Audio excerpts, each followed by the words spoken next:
Kingdoms Reborn. Is it worth a buy? Let's read the words of the developer. A city builder with simulated citizens set in a procedurally generated world map. Grow your kingdom through the eras from a tiny medieval hamlet into a prosperous global empire. Cooperate or compete in real time with your friends in multiplayer mode.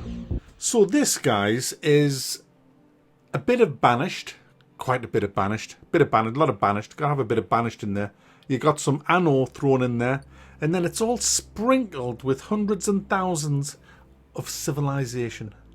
So there's your cake there, guys. Your Banished Anno Civ cake. Sounds nice, doesn't it? But is it nice? And this came out in 2020. We're going back now. There's all out. We're going back. We're going back to games that I've missed. So this is the first one of probably many, although we are coming in. Just get on with it. Anyway, it's a city builder, guys, and before you start playing it, you set the game up with your resources, how many players, because this is against AI or co-op or PvP. It just depends what you want to do with people when you get them in the game. You can turn on them or you can cooperate with them. It's entirely your choice. You get a big world map and you can select how big it is, and then you've got to really look at what's growing where, what kind of land you've got. There's little icons on the map for different things that are growing there, such as cannabis. There's plenty of that, guys. Bit of grapes going on there, guys. You can grow some grapes. There's metal. So like a zone that has a metal or an iron content means that when you go to the mountains to mine them, you'll get stone and you'll get metal. You've also got to take into account rivers, because on rivers, that's the only place you can build quarries to get clay. And you've got to look for where you're going to have fish as well. So you want to have water nearby. And once you're happy with where you are, the game will start, and you and your allies or your enemies will all kick off at the same time.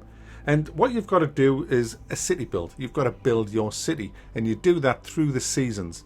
You put down your houses, you put down your farms, you put down your storage areas, you chop down the trees, you mine the rocks. You get all kinds of different resources coming in. There are tons and tons of resources in this game. Loads of different things you can mine, loads of different things you can cultivate, loads of different things you can eat, loads of luxury goods, loads of buildings that buff, such as in Anno and things like that. So there's a complete system here of growing your city.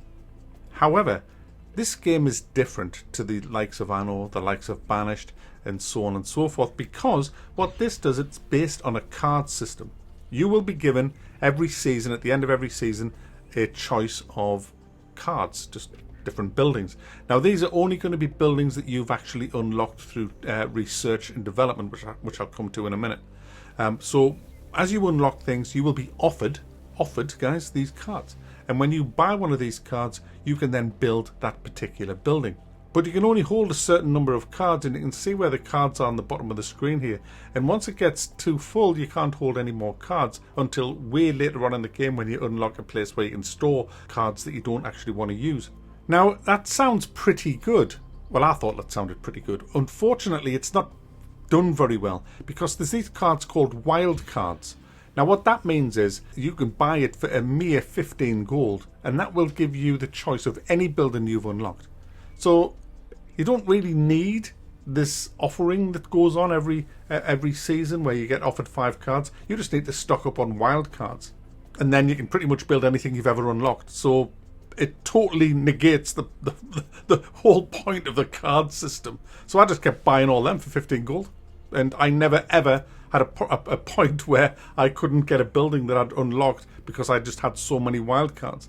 They need to totally change that system, because it would add a bit of, oh my goodness, I've got to choose, oh no, I need this card, and I haven't got it. And there's none of that in this game, even though I'm pretty sure that's what it was supposed to be.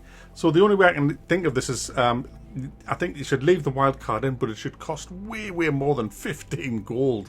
I mean, you end up with thousands of gold after an hour or so in the game. So, you know, it needs to be up there, or limit them to how many are in the actual game. Have them very rare. I get offered them almost every turn. It's crazy.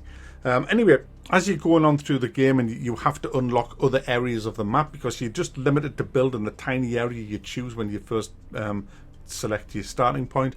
And so you've got to look at what's fertile around the lands. You unlock the other areas through either influence or gold. Now this is where a lot of it comes down to what you're researching as well, because you need to research buildings that's going to give you sort of influence as well, because you can build that up.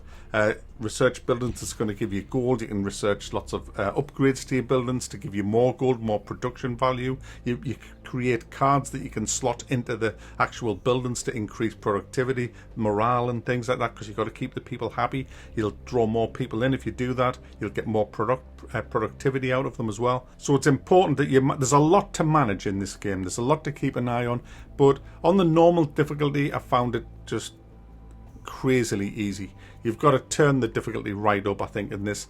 But it's one of them. It's such a slow burning game, this as well.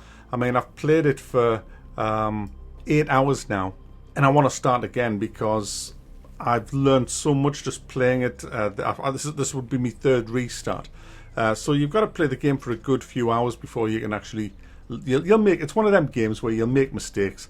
But I'm going to restart it on a way harder difficulty because I'm just getting no challenge whatsoever on normal. I'm going to also try it in co-op because I haven't tried it in co-op yet. But as I said at the beginning, all co-op does is it allows you to either be friendly or not friendly with other players. You can turn on them in a heartbeat, which I like. I like that kind. There's no set teams, in other words. There's diplomacy options in the game. You can build embassies in each other's territory and things like that. You can create trade routes. There's lots of trade options as well. So if you're into city builders, I highly recommend this game. It's still in early access. The developer's still deciding which way he's going to go on a few things. But it is a really good game, especially if you like the likes of Banished. We do have a lot of city builders out there, but not all of them are good. There's a handful of good ones, and I'd have to put Kingdoms Reborn in that handful. I should mention that I haven't had any real bugs when I've been playing it, but I have read a lot on the forums. People are having a bit of a chugathon when they get 400 to 500 people in the city, especially in multiplayer when there's a few of them like that. It does tend to have some slowdown. Pretty much optimization issues with the game from what I've read. So bear that in mind if you're buying this for co-op and you're going to play with your friends and you're going to get big cities. It may end in a bit of a chugathon, but you can play it in single player as well, so you know there's still a good game here for you. Still in early access, so fingers crossed that they will get rid of all them bugs and the optimization issues. It's still worth a buy. I'm still enjoying it.